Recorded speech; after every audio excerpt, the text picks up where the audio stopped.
Kings came with crowns, armies, empires that ruled millions. And yet, almost all of them disappeared. But while thrones collapsed and flags were burned, one thing kept surviving quietly in the background. Not kings, not nations, but banking families. Families that financed wars they did not fight. Families that outlived empires they never ruled. This is not a story about power you can see. This is a story about power that never needed a crown. For most of history, power looked obvious. A king on a throne, a crown on his head, an army at his command. Kings believed they controlled everything: land, people, money. But there was a hidden weakness in every empire: war. Wars were expensive. Kings needed weapons, soldiers, ships, and supplies. And no matter how powerful a ruler was, wars drained treasuries fast. So kings did what kings always did: they borrowed. Behind every major war there was financing. Not from kings, but from private networks. Families who did not sit on thrones, families who did not lead armies, families who stayed invisible. They moved money across borders when kings could not. They lent gold when governments were desperate. They charged interest when survival was on the line. And here's the key difference. When kings lost wars, they lost everything. When bankers funded wars, they took almost no risk. They financed both sides. Empires were centralized. Banking families were distributed. A king ruled from one capital. A banking family operated from many cities: London, Paris, Vienna, Frankfurt, Naples. If one empire collapsed, they simply shifted focus. Kings depended on loyalty. Bankers depended on contracts. Kings relied on force. Bankers relied on information. And information was their real weapon.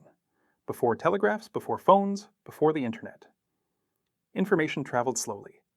But banking networks built private courier systems, messengers, ships, codes. They often knew the outcome of wars days before governments did, and in finance, timing is everything. Knowing first meant acting first, buying before prices moved, selling before panic spread. By the time the public reacted, the game was already over. Take one famous banking network of the 18th and 19th centuries. Not a king, not a country, a family. They financed European monarchies. They funded wars against Napoleon. They handled government debt. Empires rose and fell around them. But the family survived every collapse. Why? Because they were never loyal to flags, only to balance sheets. Kings needed money to rule. Bankers needed kings to borrow. When one ruler fell, another took his place. And the loans continued. Here is a brutal truth history rarely teaches. Empires die, debt does not. When a king is overthrown, the people change. The flag changes. The anthem changes. But the debt stays. New governments inherit old obligations. And bankers collect from whoever is left standing. The throne was temporary. The contract was permanent.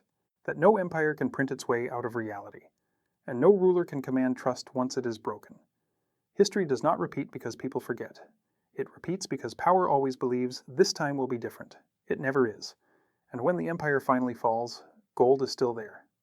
Kings ruled with crowns, bankers ruled with contracts, empires collapsed under the weight of pride. Banking systems adapted and survived. History does not repeat itself exactly, but it rhymes. And those who understand the rhyme never stand under falling empires. If you want to understand how power really works, subscribe. History always leaves clues. You just have to know where to look.